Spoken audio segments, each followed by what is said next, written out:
adopted. Tracy, I know you're here. Please stand up. Congratulations and welcome aboard. Resolution 472B is a resolution permanently promoting David C. Ogden to the position of Water Treatment Plant Operator, Grade 22, in the DPW Division of Latham Water. So moved. Second. Supervisor votes aye. Councilman Guzzi. Aye. Jeffers. Aye. Blaze. Aye. McCumber. Aye. And Gamble. Aye. The ayes have it, Supervisor. The resolution is adopted. David, I know you're here. Where are you? Yep, there you are. Congratulations. We would also like to recognize Jocelyn Gauthier, who has reached permanent status in her position as Real Property Appraiser Assistant in the Assessor's Office. And Jocelyn, I know you're here with your family as well. Please stand. There we are. I met your children at the library Halloween party.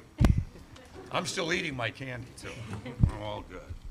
Do we have any resolutions this evening? Yes, we have a few resolutions before the board. Next is Resolution 473, which is a resolution amending Resolution 379D for 2025 and provisionally promoting Adriana Poleschi to the position of Senior Typist, Grade 8, in the DPW Division of Latham Water. So moved. Second. Supervisor votes aye. Councilman Guzzi. Aye. Jeffers. Aye. Blaze. Aye. McCumber. Aye. And Gamble. Aye. The ayes have it, Supervisor. The resolution is adopted.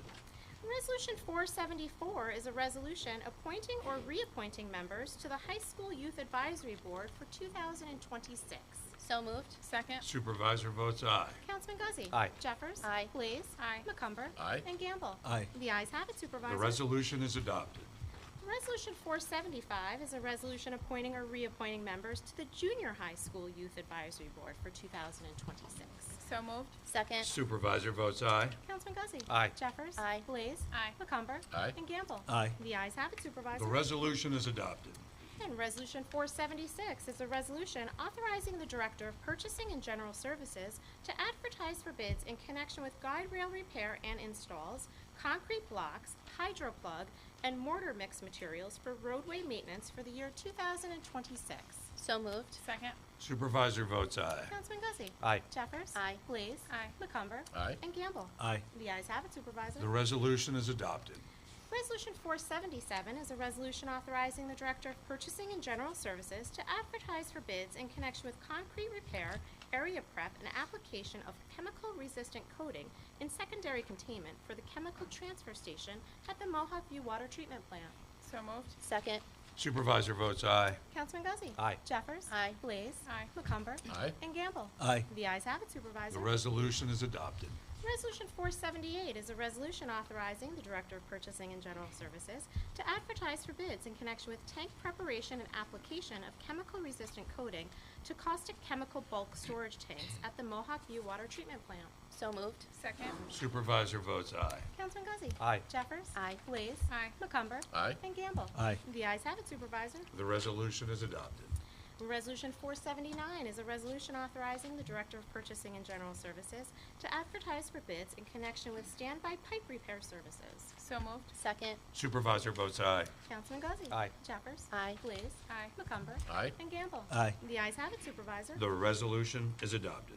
And Resolution 480 is a resolution authorizing the supervisor to execute an agreement with Johnson Controlled Fire Protection LP in connection with fire alarm essential services at the Town of Colonie Golf Course. So moved. Second. Supervisor votes aye. Councilman Guzzi. Aye. Jeffers. Aye. Blaze. Aye. McCumber. Aye. And Gamble. Aye. The ayes have it, Supervisor. The resolution is adopted.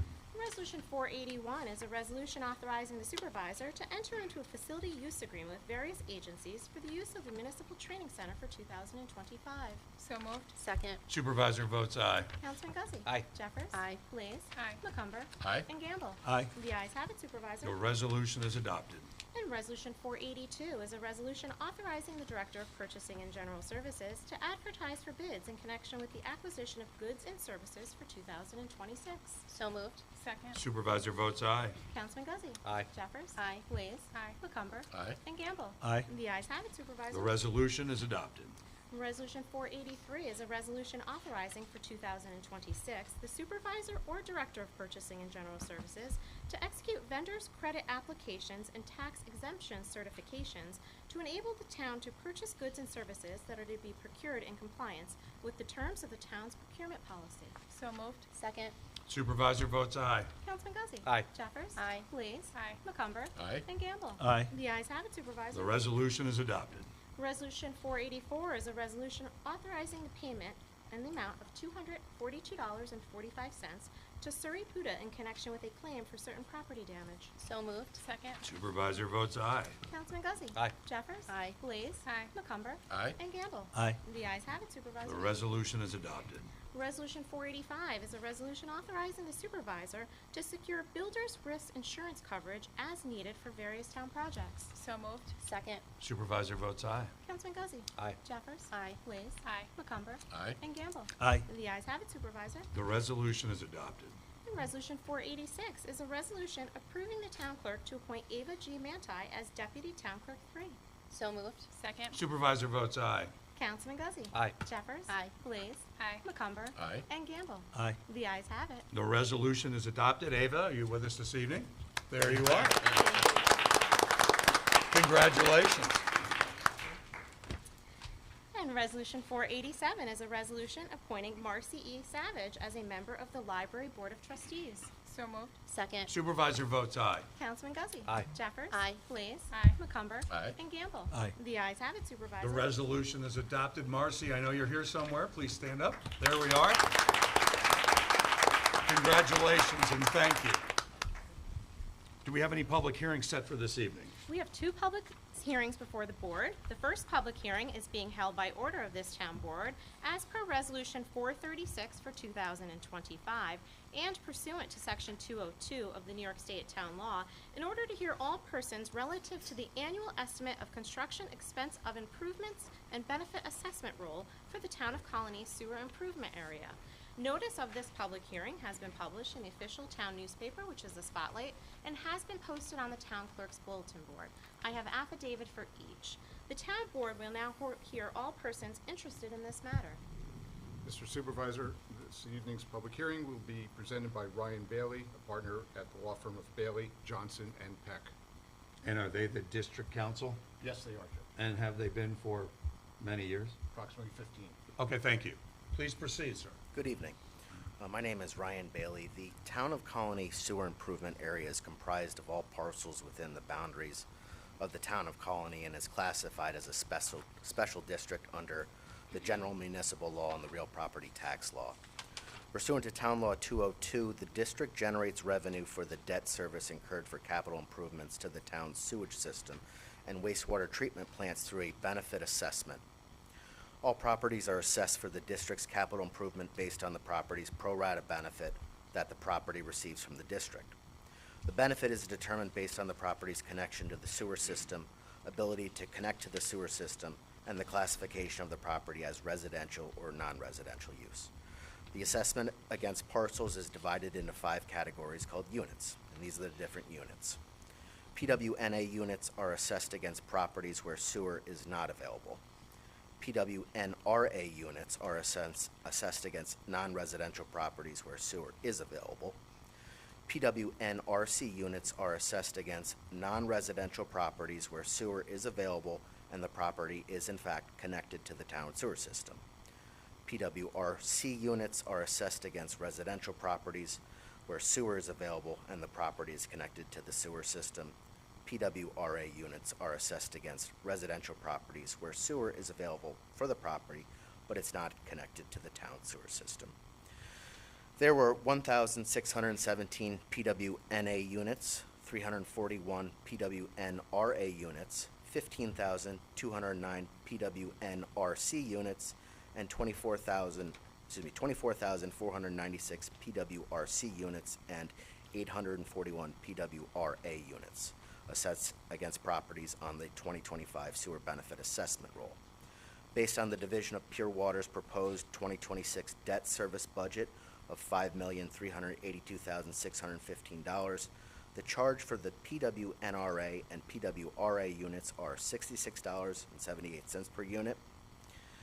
PWNRC and PWRC units are $133.57 per unit, and PWNA units are 10 cents per unit. Based on the sewer benefit assessment for a typical single-family residential home, the annual sewer usage charge for 2025 will be $133.57, and a two-family residential home will be charged $267.14. Are there any questions? Does the town board have any questions at this time?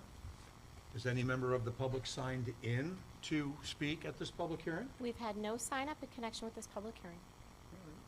Is there a motion to close the public hearing? I'll make the motion to close the public hearing, excuse me. Second. All in favor? Aye. No?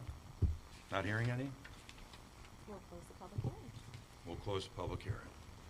Resolution 488 is a resolution pursuant to Section 202 of the New York State Town Law approving the annual estimate of expense of improvements and benefit assessment roll for the Town of Colonie sewer improvement area. So moved. Second. Supervisor votes aye. Councilman Guzzi. Aye. Jeffers. Aye. Blease. Aye. McCumber. Aye. And Gamble. Aye. The ayes have it, Supervisor. The resolution is adopted. Our next public hearing is being held by order of the Town Board pursuant to Resolution 465 for 2025 in order to hear all persons in relation to the preliminary budget of the Town of Colonie for the fiscal year beginning January 1st, 2026. Notice of this public hearing has been published in the official town newspaper, which is the Spotlight, and has also been posted on the Town Clerk's Bulletin Board. I have affidavits for each. The Town Board will now hear all persons interested in the Town of Colonie budget for the fiscal year 2026. And good evening to the citizens of our great town, distinguished elected officials, including our Colony Town Board, our town clerk, our town's receiver of taxes, members of our judicial branch, guests, family, and friends of the Town of Colonie. As the chief fiscal officer of our town, I served our town clerk on September 30th, 2025, with the tentative town budget for 2026. The tentative budget was provided to the town board by the town clerk on October 2nd, 2025. At the town board meeting of October 23rd, 2025, the town board, in calling this public hearing, advanced the tentative proposal as the town board's preliminary budget. The preliminary budget, together with a 12-page narrative, has been publicly available and accessible, including on the town's website, since October 24th, 2025. Preparing a responsible and realistic budget for the Town of Colonie requires careful analysis of the current economic landscape and thoughtful consideration of future economic trends. The development of the 2026 budget takes into account the continued challenges posed by national, state, and local economic conditions. It is prudent to study these trends as we must now plan for next year. The chairman of our Federal Reserve Board, Jerome H. Powell, stated on September 23rd, 2025, quote, "Those of us who are in public service at this time need to focus tightly on carrying out our critical missions to the best of our ability in the midst of stormy seas and powerful crosswinds," end quote. In our daily lives, we continue to be challenged by the effects of inflation and rising costs of essential goods and services, including food, energy, and housing. For an immediate example, and as to escalating energy costs, we need to look no further than the dramatic rate increases in electricity and gas recently awarded to National Grid by our regional energy provider, by the New York State Public Service Commission. As reported by the Times Union on August 14th, 2025, and the Colony Spotlight on August 20th, 2025, over the course of the next 3 years, we will face electricity cost increases per year of 3.4%, 5.6%, and 4.6%, and natural gas cost increases of 5.5%, 5.5%, and 6%. In addition, and as we know, grocery bills and other living expenses remain elevated, a lingering consequence of the post-COVID economy that has yet to stabilize. For most households, the reality is clear. The dollar does not stretch as far as it did just 4 years ago. According to the August 2025 report of the Bureau of Labor Statistics of the United States Department of Labor, and as to Consumer Price Index, that all items index increased 3.4% during the prior 12-month period as to our region and size class. The CPI index for food increased 3.2% over the past year. This is no surprise to all of us who do the weekly shopping. Other economic factors to consider in developing a budget include real estate activity and projected mortgage tax receipts for our town. According to the July 2025 monthly indicators report of the Greater Capital Association of Realtors, year-to-year sales have decreased in the Northeast.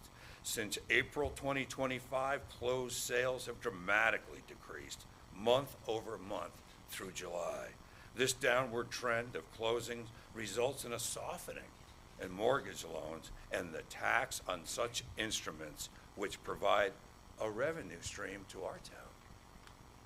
Inflation also remains a major obstacle to our economy and certainly negatively impacts our town's bottom line as we depend on materials and energy to provide the very basic needs of humanity, including water, sewer, and public safety. As to projected inflation for 2026, I have often referenced the National Senior Citizens League, which estimates the annual cost of living increases for Social Security recipients. According to the League's published report on September 11, 2025, the COLA for Social Security recipients for 2026 is estimated at 2.7%. Such COLA typically is reflective of the federal government's projection as to the inflation for the following year. On October 24, 2025, it has been confirmed by the Social Security Administration that Social Security recipients shall actually receive a 2.8% cost of living adjustment for 2026, reflecting an uptick in the previously presumed inflation rate for 2026. Federal Reserve Board Chairman Jerome H. Powell also stated on September 23, 2025, that inflation remains well above his 2% goal, and the personal consumption expenditure price index rose 2.7% during the past 12 months. Nonetheless, in each of my previous 3 budget presentations to this august body, and as to our town tax rate, we have always been less than the rate of inflation, and this year's town tax rate will likewise be below the inflation rate. To add to the misery index, the tightness in the labor market continues to negatively impact the town's ability to attract the labor needed to deliver the basic necessities of life as required of a town government. In order for the town to recruit and retain the human resources necessary to deliver our essential services, the town must be competitive in the marketplace. In the report of the state fiscal year 24-25 enacted budget financial plan, State Controller Thomas DiNapoli says, while the national labor force is greater now than it was in 2019, New York has struggled to draw workers to the labor force. At the end of 2023, there were still 185,000 fewer workers than pre-pandemic levels, and the workforce declined through the first 4 months of 24, New York's labor participation rate of 61.3% remains below the national average of 62.5%. The controller continues.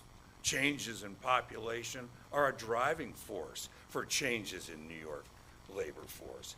In 2023, the population of those leaving the workforce in New York State was over 631,000, or 3.1% lower than in 2020.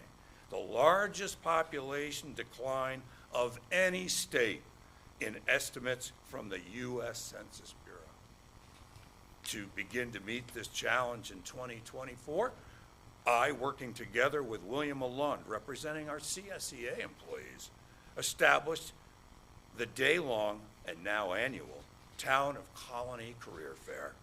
The career fair includes town departments presenting their career opportunities and soliciting applicants. In 2025, we promoted the event even more thoroughly, and the fair generated results.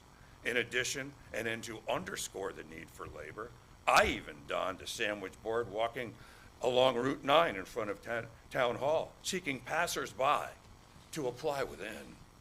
I believe our pay structure must be competitive in order to attract the personnel we need. In addition to labor, energy and fuel remain critical in order to provide the delivery of our town's vital services, including police, fire and emergency medical services, water delivery, sanitary sewer transmission, and road restoration. Energy remains a huge component in the delivery of life's basic needs required of our town government. Our Latham Water District must pump all of its water from the Mohawk River to our treatment plant and eventually pump it into our homes and businesses. This process requires significant energy usage. Not only does the pumping process require electricity, the pressurized system also puts stress on our aging 445 miles of underground pipe. Our town's water district pumps an average of 10 million gallons of potable water per day into our homes and businesses 365 days a year. In many instances, the water is pumped 3 times in order to arrive at our homes and businesses. Furthermore, system maintenance costs continue to rise as we service our 445 miles of underground water pipe. As an example of the length and breadth of our town's water system, our 445 miles of underground pressurized pipe, laid end to end from Town Hall due south, would extend to North Carolina. We have identified and committed to necessary water main improvements in areas of the town to provide quality water service to all residents. These vital improvements are a major component of our long-term infrastructure improvement plans, which will upgrade our systems for the future, as well as reduce the risk of significant repairs in the future. In cost-saving measures, the town continues to work to identify cost-saving opportunities to mitigate these escalating costs. We continue to benefit from our contract for hydroelectric power, which provides substantial reduction in energy costs for our administrative buildings and our water and sewer plants. As of September 3rd, 2025, we have generated a total of $1.6 million, an increase of $381,896 over 2024 in hydroelectric credits to offset our energy invoices. In addition, there are new technologies which seek to convert our methane into natural gas and provide it directly to National Grid. This potential could provide even greater financial benefits to our town. As you may know, the town purchased 4,000 streetlights from National Grid and partnered with the New York Power Authority to replace all of the lamps with LED heads. Prior to installation And in 2022, the town paid approximately $64,000 per month for electricity supporting these lights. With full installation now accomplished, the town pays approximately $13,000 per month.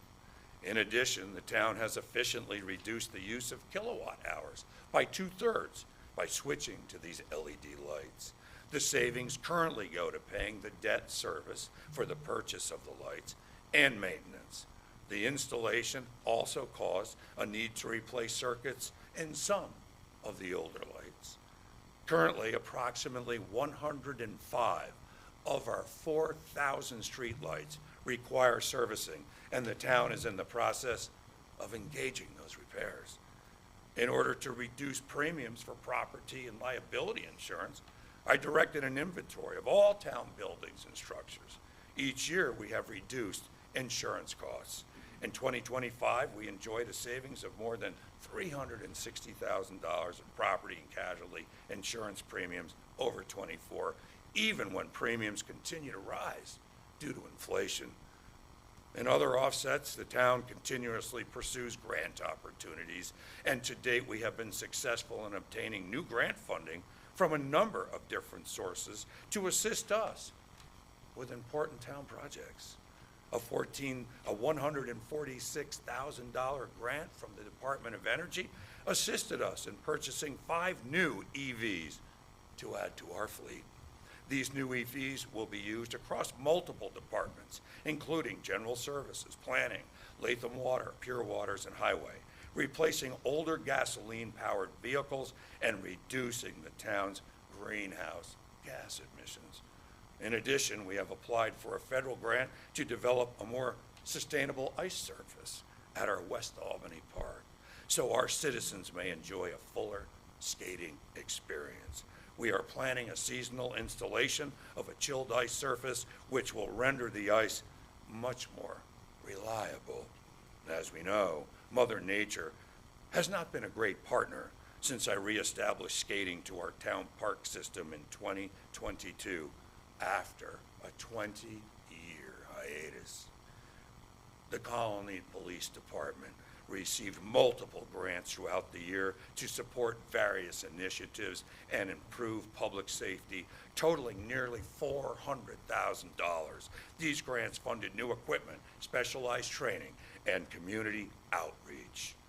During the past 2 years, our Emergency Medical Service Department has received a variety of grants in support of critical needs, including enhanced training programs, equipment, and operational readiness.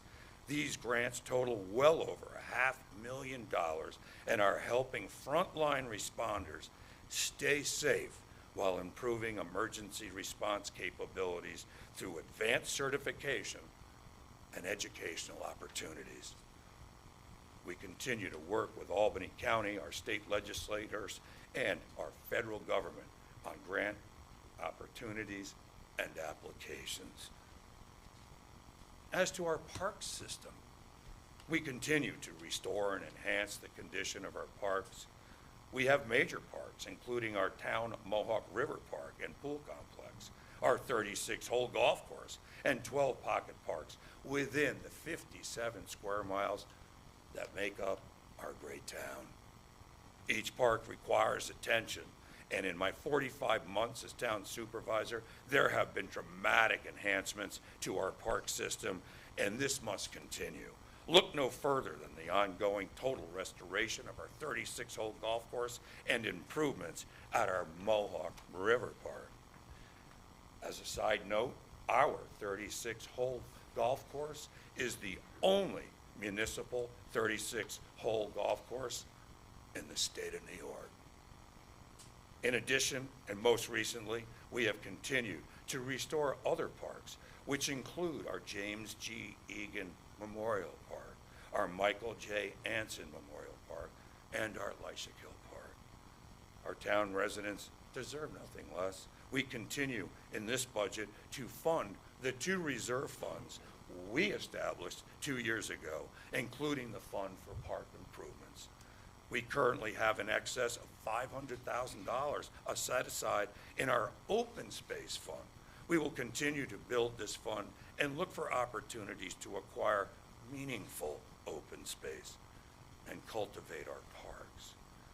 In addition, it is a primary objective of mine and our town board to enhance the town's financial position while maintaining an excellent level of services for our residents and businesses. This includes focused efforts on our public safety and public works department and the continued support for our fabulous road restoration program. In 2022, my administration embarked on the most aggressive road restoration program ever in our town's history, restoring 89 roads in excess of 20 miles. In 2023, we implemented an even more aggressive road restoration program and restored 129 roads covering nearly 26 miles of town road. In 2024, we restored an additional 102 roads encompassing nearly 23 miles of town road. And in 2025, we are on track to restore 95 more town roads encompassing 21 miles. In my 45 months as town supervisor, we have restored 415 town roads covering 90 miles. I propose to continue an accelerated program for our road restoration in 2026, and this budget includes such aggressive behavior. I also believe sound fiscal management is the cornerstone of an effective and responsible government. In order to solidify a sound financial foundation for the future of our town, it is imperative that we set aside monies to meet the unforeseen challenges in order to protect the town from losses of services.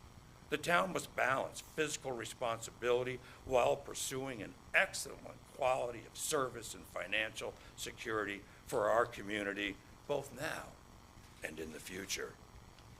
As such, in February 23, I proposed and our town board unanimously adopted the town's first ever fund balance policy.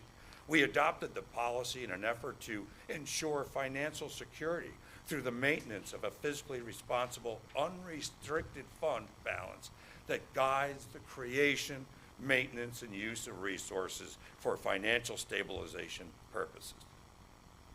Such a fund balance policy is recommended by the New York State Controller as a best practice, and we delivered for the first time such a policy.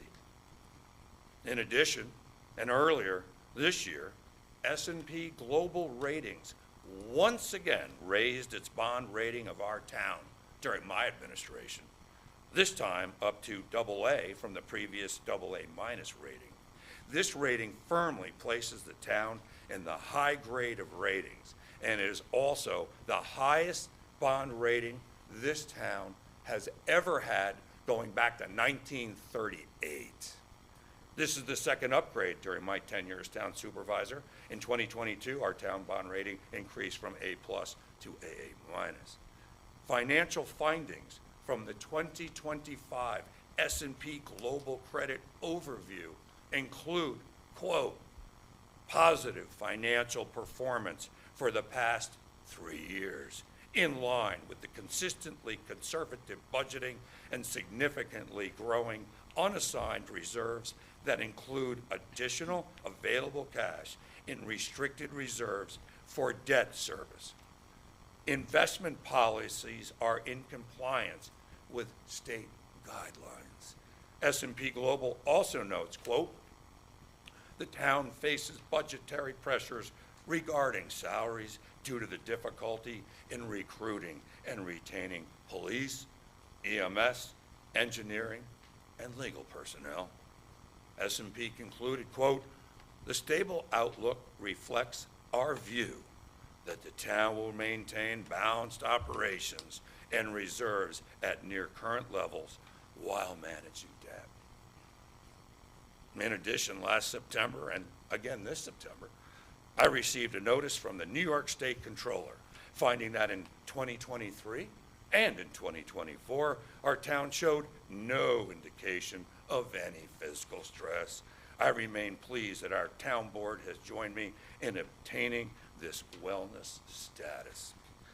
In developing the 2026 budget and in the midst of stormy seas and powerful crosswinds, we once again propose to meet the formidable challenges at a town tax rate 50% below the allowable threshold as calculated by New York State's tax levy cap for 2026. And this budget is well below the inflation rate as well, once again. At this time, I would like to call on our town controller, Chris Kelsey. Thank you. Thank you, Supervisor. The budget for 2026 totals $129,303,597, which is a 3.68% increase over the 2025 budget of $124,720,075. The total reflects an increase of $4,583,522, driven by inflation, investment in road, water, and sewer infrastructure, allowances for negotiation of wage increases, and required contributions to the New York State pension system. The 2026 budget sets a general property tax rate increase of approximately 10.23 cents per thousand of assessed taxable value, and a Latham Water District tax rate decrease of approximately 0.03 cents per thousand of assessed taxable value. For the owner of a median taxable value home in Colonie, the total tax increase of 2.13% will approximately be $13.88 per year, or a $1.16 increase per month. This amount represents approximately one-half of the amount allowed under the New York State tax cap limit legislation.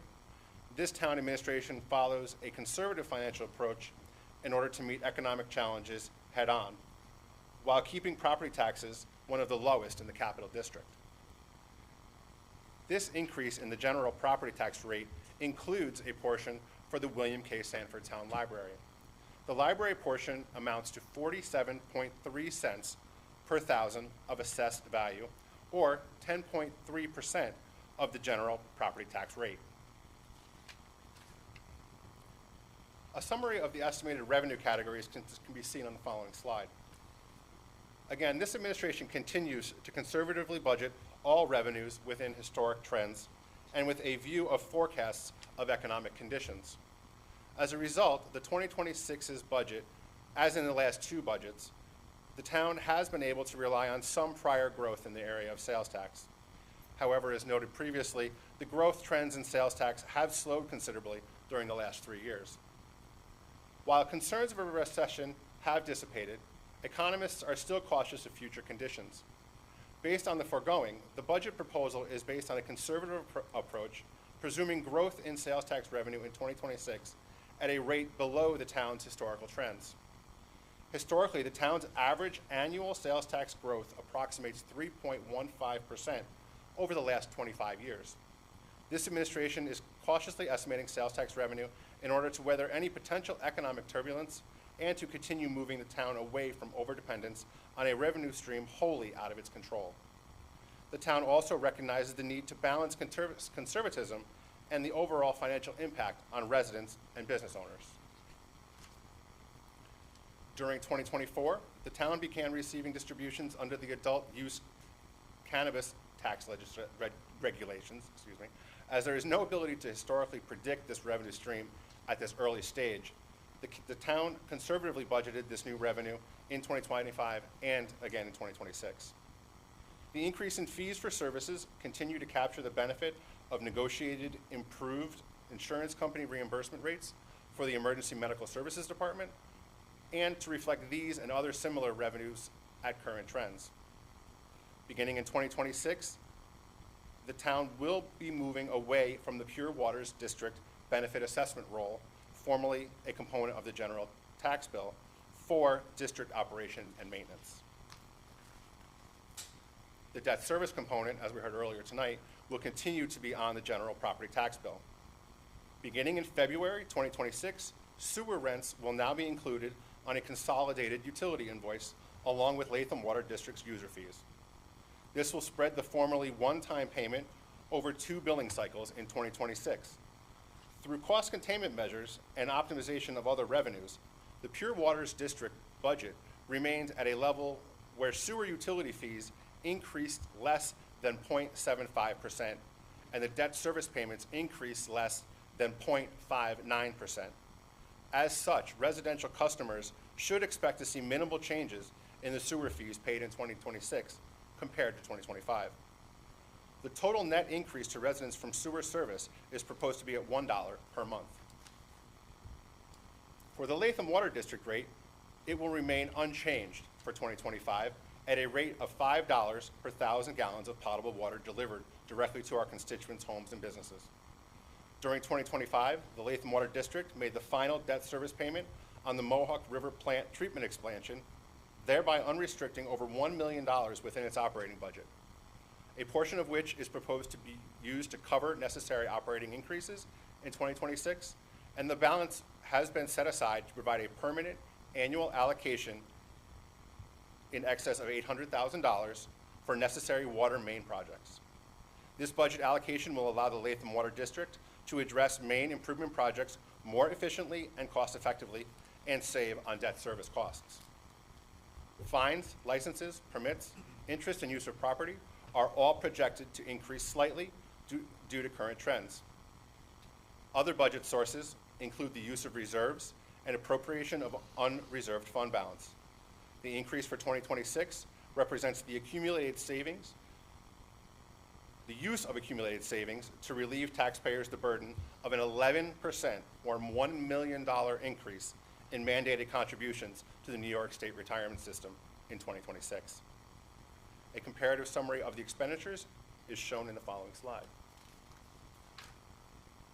The increases are not isolated to one individual fund, but are driven by wages, benefits, and insurances. Other operating costs are well within the current inflationary trends. Wage increase estimates have been included for all of the town's collective bargaining units, as all 8 units are operating under contracts that expired in December 2024 or are set to expire in December 2025. This wage allowances are again well within inflationary trends. The remaining increases result from the anticipated placement of current vacancies. The benefits increase is comprised of an 11% or $1 million increase in the required state retirement system contribution in 2026. The town was able to negotiate successfully with its primary health insurance carrier for a rate increase below 3% for 2026, which was offset by reductions in workers' compensation claim estimates. Equipment and capital improvement expenditures are anticipated to increase primarily due to the $850,000 long-term capital improvement plan related to the water line infrastructure replacement. This is similar to the $500,000 long-term capital improvement plan related to the lining of the sewer pipe infrastructure started in 2025's budget. This established budgetary allocation will allow the 2 utilities to address infrastructure needs more efficiently and cost-effectively, rather than solely relying on the issuance of debt. These plans should allow for the abatement of costly repairs due to infrastructure failures. Debt service decreased substantially during 2026, as discussed above, related to the final payment on the water plant expansion bonds during 2025. The New York State Comptroller's Office recommends establishing reserve funds as an important planning tool for local governments. These funds provide a mechanism to save funds to finance all or part of future infrastructure and equipment and reduce the reliance on indebtedness.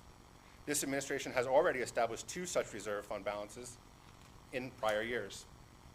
The supervisor feels it is fiscally prudent to continue incorporating such funds in our town's budget to provide resources for our future and reduce debt service costs. As these funds are expected to reach about $250,000 each during 2026, the allocation can be reduced to a lower level. In conclusion, this 3.68% increase in budgetary appropriations impacts the median priced home owner by approximately $1.16 per month for general property taxes, while maintaining water and sewer fees at effectively 2025 levels. This is a 76% less than the combined impact of $4.80 per month in the budget adopted in November 2024. And I'll turn it back over to the supervisor. Thank you very much, Chris. Thank you. Thank you.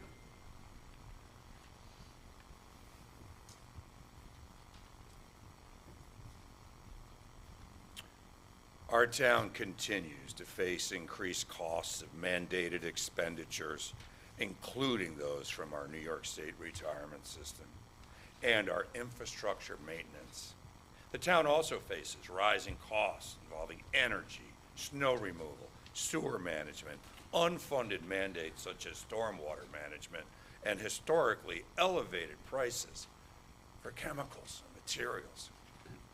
Moving forward, the town of Colonie will continue to face the same economic challenges as our citizens. But through the proposed 2026 budget, we will meet the hardships that lie ahead with a sound approach, maintaining and delivering life's basic necessities of water, sanitary sewer, and public safety. This budget is my fourth budget. During this period, we have endured annual inflation rates of 8% in 2023, 3.4% for 2024, 2.9% for 2025, and a projected 2.8% for 2026. Once again, my budget proposals regarding the town tax rate for these 4 years has been dramatically lower than these inflation rates and significantly below the New York State tax cap. In fact, this year's budget proposal tax rate is 50% below the New York State cap imposed on our town. I wish to thank my staff and our employees for helping develop a budget plan which successfully confronts daunting costs after historic levels of inflation, significant energy and commodity costs, with a proposed property tax rate far below these multiples imposed on the town by the current economic climate. I would also like to thank the town board, our department heads and employees for their continued support, and to the citizens of the town of Colonie for their faith and confidence in me as town supervisor, and with this town board, who continue to work collectively in a bipartisan manner and has delivered 3 budgets in a row under my administration unanimously. And I thank them for their constant support and working collaboratively, which we say every town board meeting, because that's how we've gotten done, and that's how this town has been able to advance because of the bipartisan support of this board, and the town has been a great beneficiary of that bipartisan cooperation with this fine town board. And we continue to work together on behalf of the citizens of the town of Colonie. Together we are building a better Colonie. Thank you. Madam Clerk, has anyone signed in to speak at the public hearing? We've had one sign up in connection with this public hearing, and that is Joel Weingarten. Very well. Please approach, sir. Good evening, Mr. Supervisor and Town Board. My name's Joel Weingarten. I am here as President of the Birchwood Neighborhood Association, and obviously concerned resident. I was looking at the budget and trying to see if there was funds under Latham Water District. And I bring that up because back in 2018, I had worked with then Director of Latham Water District, John Frazier, in trying to get the high elevation water tank tied into the current infrastructure, because there are residents in that area that have been without proper water pressure for an extremely long time. And with the developments of Forest Hills, the Ridgewood subdivision, Rolling Hills went in. For all those subdivisions that go in, there had to be an installation of a high elevation water tank to be able to supply water pressure in that area of Colony because it is the highest elevation.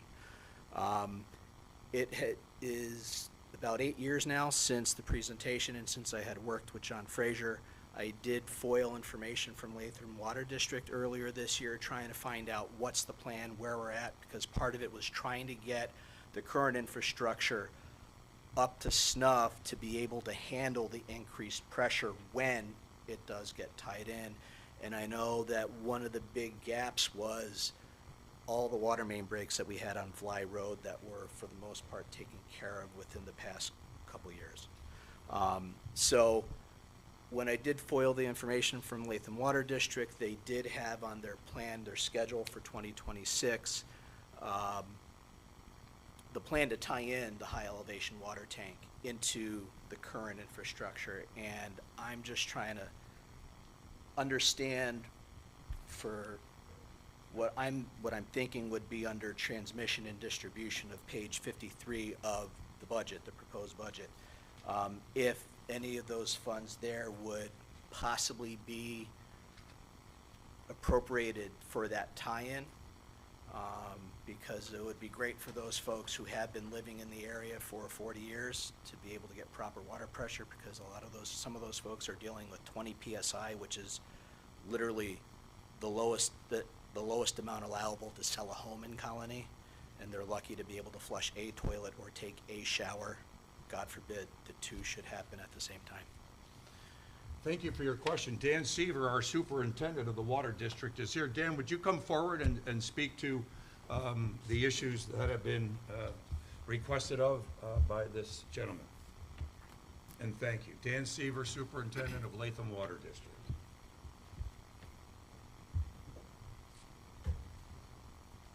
Good afternoon. Part of what you're talking about is a study regarding, when the tank and pump station were built in that section of the town, it was sized to handle the demands of some of the existing homes in that area. It's an extremely complex issue because pressure at a home is relative, the height of the water in the water tanks relative to the elevation of the home. And when you have existing infrastructure that goes back, into the 1930s, some of that piping isn't adequate to take the additional pressure of the extra 100 feet higher that new tank is. So, it's very complicated because you have to look at water quality issues, and to expand the distribution system to bump the pressure means that people would also have to install. Some people would benefit from increased pressure, but then other people would also have to install pressure reducing valves within their homes, at an added expense. The current budget, what you're talking about in terms of funding of that project is capital borrowing and capital expenditures. The annual budget that's being presented tonight does not have specific dollars allocated for that project, but for the debt service for ongoing projects that we have on the capital plan. Capital plan is kind of, we have to evaluate all of the projects and look at all of the infrastructure needs that we have and prioritize them, and they're continually shifting. As we get water main breaks in different areas of the town, sometimes we have to shift resources. Well, Dan, what's the future for it? Where could we go? There's a report that some folks are, being affected by low pressure. What's the long-term plan? Well, the long-term plan. What could be done? How's that? What Sure. could be done? So, what has to be done is, it's difficult because you have to look at those boundaries. Those boundary points aren't clear cut. So, people are impacted in different ways. There are people who will strongly benefit from connecting them to the new tank and to the new piping, and then there's gonna be people that have to do plumbing modifications within their home. So, right, because the topography of the land changes throughout there. So the people that are at the highest topography have the lowest pressure, and then at the boundaries at the low points, those people, when they're added that extra 100 feet height of the tank, they're gonna get an additional 40, 50 pounds of pressure, and they're gonna have pressure reducing valves in their home. And the issue with those is they're a mechanical device, they last approximately 8 to 10 years, and they're gonna have to continually be replaced. So that's a burden that would be placed on those homeowners, you know, because those are devices that would be owned by the homeowners and not the Latham Water District, because they're within their homes, and they're part of their private plumbing fixtures. So Dan, tell me, are we able to figure out, as we move forward, the grouping of the different challenges and how many homes are challenged by that issue and how many homes might have a pressure issue? Can we ever figure out the base of who's suffering what problem? Sure, the initial study that was put out there kind of establishes what some of those boundaries would be. Okay. There are kind of some counts of some of that. There is a map, Mr. Yeah. Supervisor. Okay. There is a map that designates that first area where the first, what they call a gate valve, would be the limit of the initial increase of pressure. And that would have to be, I believe, possibly redone to to be able to handle that increase in pressure. Dan, So- are we able to to do it systematically so that we can get some relief to those? And then the longer problem is about others receiving additional pressure, which they might not have the capacity to handle. Can there be a piecemeal relief moving forward to get as much relief as we can in sections? So if you were to ask my opinion on I that, do. I think one of the things that I would look to do for a next step would be you establish a pilot area or maybe a pilot program where, you know, maybe there's some test streets that I have one in my mind. I don't want to mention the names of the streets, but there's an area that maybe, we try it with a couple of homes, which would have a mixture of people who have to put pressure reducing valves in, as well as other homes that would get the benefit of the increased pressure, and we could, solicit feedback and see how that goes. I see what you're saying, yeah. Well, it certainly makes some sense that we take strides toward this issue that you've raised. It is a complicated situation, Yeah. Mr. Supervisor. It's not easy. Right. I still have the PowerPoint that has everything that John Fraser went over, the maps, the anticipated service areas, new service areas to come into the area. I'll be glad to send it to you. I'll hook up with you afterwards, but, Yep. Perfect. And yeah, I've I'd just seen like to that. try and get a plan together, because I know it's not something that you can snap your fingers and ta-da, because, if we can do that with everything, it would be easy.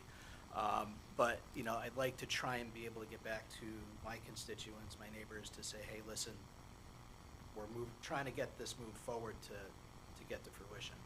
And it's a great point about, certain areas of the town. When I became supervisor, I became well aware of the Brook Hill issue. And what was happening there is all of the water lines needed to be replaced. At the same time, the road was less than optimal. And it was one of these situations, well, we don't want to repave it until the water lines are in, and so I put it on, and with the town board support, we put it on a number one list. We got that done. It was $1 million job, though. Yeah. But we got it done. And that's not the only neighborhood. Right. You and I have lots of them to do. But it's those times when we just have to step up and make it happen. It's a quality of life issue. Yeah.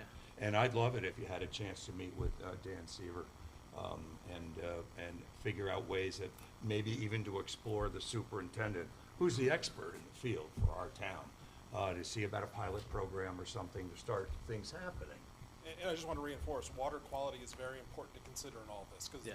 the minute you're talking about, a pilot area or a defined pressure zone, you're creating boundaries. Oh, yeah. Right, and we have to be very cognizant of dead ends. When you have dead ends, you're not getting looped support for fire flow. Becomes stagnant. And stagnant Yeah. water and all those kinds of things. So, we're gonna have to, we have looked at that, and that's why the boundaries are what they are.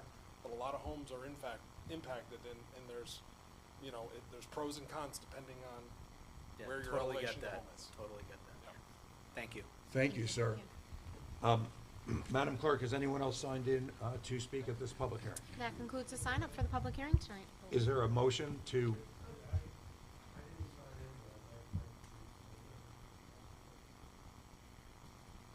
Related to the budget, Rick? sir, what time did you get here? Okay, well, I mean, when, and Julie, what's the sign-in period before the meeting starts, right? Right. We have it signed up till we begin. All right, but did you come up front and sign in at 6:30? No. Okay, come on up, come, let's hear what you have to say. Sure, thank you, sir.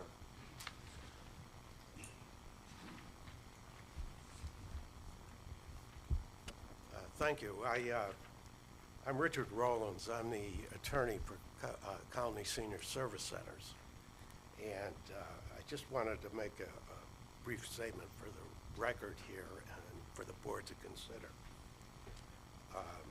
Colony Senior Service Centers, 44-year-old independent nonprofit, was chartered as a 501c3 charitable organization with the town, in conjunction with the town, in 1981. Actually, the town, our board consisted of all the town leaders. It was to provide support for older adults in the municipality. And over the years, Connolly Senior Service Centers, Inc. has expanded both in the number of programs and services offered, as well as the number of seniors they serve. In 2024, we served over 37,000 hot congregate lunches as one of the last senior transportation providers in the capital region, supplied over 25,000 rides for seniors. During the pandemic, we pivoted and re-engineered and took on more and more responsibility for caring for seniors in the town. The staff, which went from 62 down to 11, worked 7 days a week, 12-hour shifts for months. They truly stepped up while others stepped aside. They delivered meals called grab and go to individuals in their homes, which enabled them to do wellness checks on thousands of town seniors.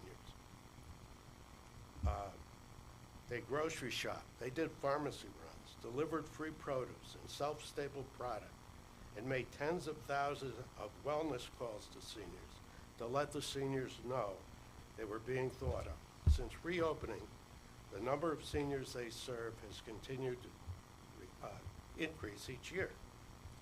As a Town of Colonie senior myself, I respectfully ask that you consider not cutting our funding in 2026. We were reduced by 50,000 in 2025 and did not raise any issues. And the town's preliminary budget suggests another 45,000 in reductions in 2026. That would be a cut of 95,000 over 2 years for congregate lunches and transportation services. We are losing a ton of money, particularly in transportation. If this comes to fruition, we will have to seriously reconsider which programs and services we will be able to provide to senior residents in the town of Colonie. I just thought the board should be aware of this. Thank you very much. Angelina, would you come up for a minute and just tell us, Angelina, of course, is the director of our Senior Resources Department, and I'm sure she's going to tell you how the money's been reallocated to support our seniors. And by the way, I'm one as well. Thank you. Angelina, tell us what's happening. Yes, good evening. Yes, I know that you had referenced, some different distribution in terms of the funding. We do recognize that in the past, Colony Senior Services Center had been an outgrowth of the town. It was established as a means of being able to reach out and get and access grant funding. As a town department, we have, as our department has also senior programs that, have been in effect while Colony Senior Services has grown in their direction. So we do have the town funds 6 clubs, and those 6 clubs have been dispersed throughout the town. And in 2026, we are working towards getting those clubs to be able to come together and be able to grow as they are, they are autonomous, they have their own, direction with, bylaws that we have within our department. So, I know the funding, had been there. You are a not-for-profit. You do receive funding from Albany County, and, we are looking at, going in a different direction. All in support of our seniors. In fact, this year, Absolutely. didn't you introduce a program, a lunch and learn program for our seniors? Yes, and that is where that money had been, redirected. So as a not-for-profit, you are different from, our town department. We cut back on our transportation. You was gonna pick that up. Well, you're also, you have grown as a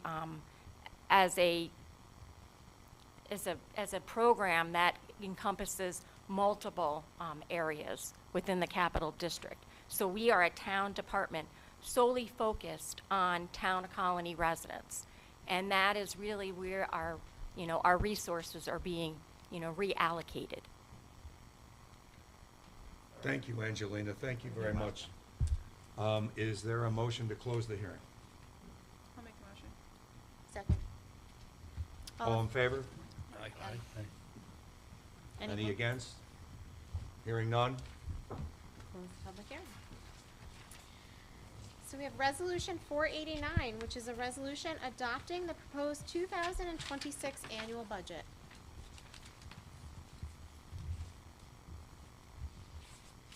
Is there a motion to adopt? I'll make the motion. I'll second. Supervisor votes aye.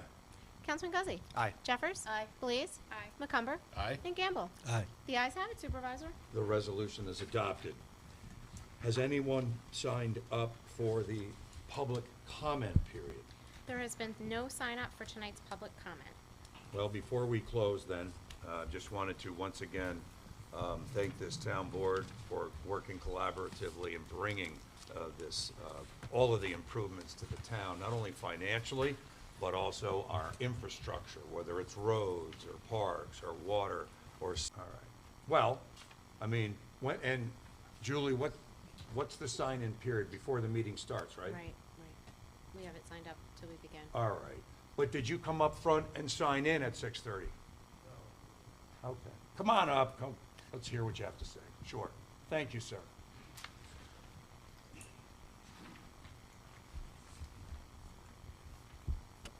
Thank you. I'm Richard Rollins. I'm the attorney for Colony Senior Service Centers. And I just wanted to make a brief statement for the record here and for the board to consider. Colony Senior Service Centers, 44-year-old independent nonprofit, was chartered as a 501c3 charitable organization with the town, in conjunction with the town, in 1981. Actually, the town, our board consisted of all of the town leaders. It was to provide support for older adults in the municipality. And over the years, Connolly Senior Service Centers, Inc. has expanded both in the number of programs and services offered, as well as the number of seniors they serve. In 2024, we served over 37,000 hot congregate lunches as one of the last senior transportation providers in the capital region, supplied over 25,000 rides for seniors. During the pandemic, we pivoted and re-engineered and took on more and more responsibility for caring for seniors in the town. The staff, which went from 62 down to 11, worked 7 days a week, 12-hour shifts for months. They truly stepped up while others stepped aside. They delivered meals called grab and go to individuals in their homes, which enabled them to do wellness checks on thousands of town seniors. They grocery shopped, they did pharmacy runs, delivered free produce and self-stapled product, and made tens of thousands of wellness calls to seniors to let the seniors know they were being thought of. Since reopening, the number of seniors they serve has continued to increase each year. As a Town of Colonie senior myself, I respectfully ask that you consider not cutting our funding in 2026. We were reduced by $50,000 in 2025 and did not raise any issues. And the town's preliminary budget suggests another $45,000 in reductions in 2026. That would be a cut of $95,000 over 2 years for congregate lunches and transportation services. We are losing a ton of money, particularly in transportation. If this comes to fruition, we will have to seriously reconsider which programs and services we will be able to provide to senior residents in the Town of Colonie. I just thought the board should be aware of this. Thank you very much. Angelina, would you come up for a minute and just tell us, Angelina, of course, is the director of our Senior Resources Department, and I'm sure she's going to tell you how the money's been reallocated to support our seniors. And by the way, I'm one as well. Thank you. Angelina, tell us what's happening. Yes, good evening. Yes, I know that you had referenced, some different distribution in terms of the funding. We do recognize that in the past, Colonie Senior Services Center had been an outgrowth of the town. It was established as a means of being able to reach out and get and access grant funding. As a town department, we have, as our department has also senior programs that, have been in effect while Colonie Senior Services has grown in their direction. So we do have the town funds 6 clubs, and those 6 clubs have been dispersed throughout the town. And in 2026, we are working towards getting those clubs to be able to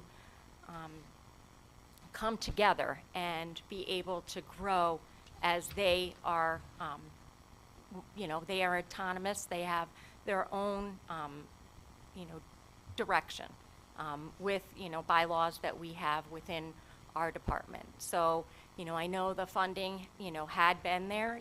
You are a not-for-profit. You do receive funding from Albany County, and, we are looking at, going in a different direction.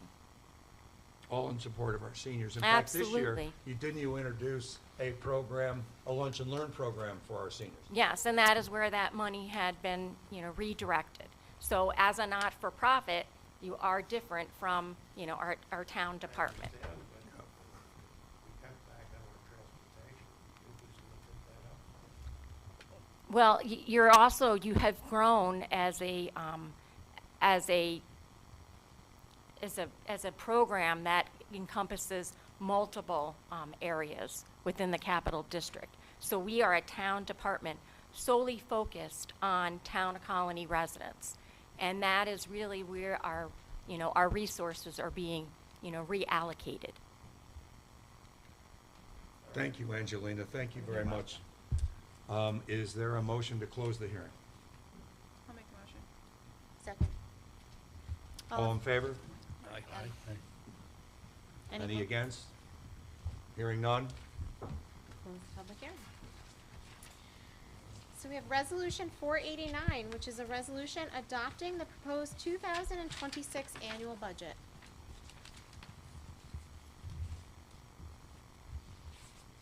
Is there a motion to adopt?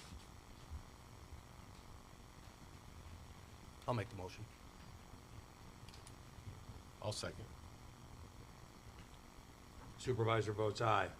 Councilman Guzzi. Aye. Jeffers. Aye. Blease. Aye. McCumber. Aye. And Gamble. Aye. The ayes have it, Supervisor. The resolution is adopted.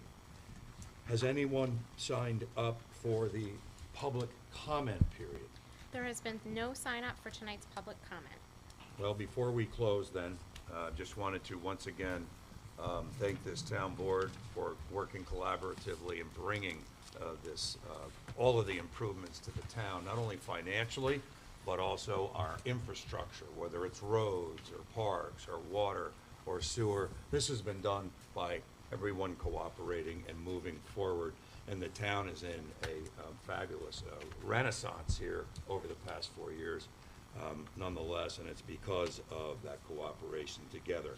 The town board also knows that each and every day the department heads deliver the message and deliver the necessary care for our citizens, and we're very happy with everyone joining together, and also our town employee base for day after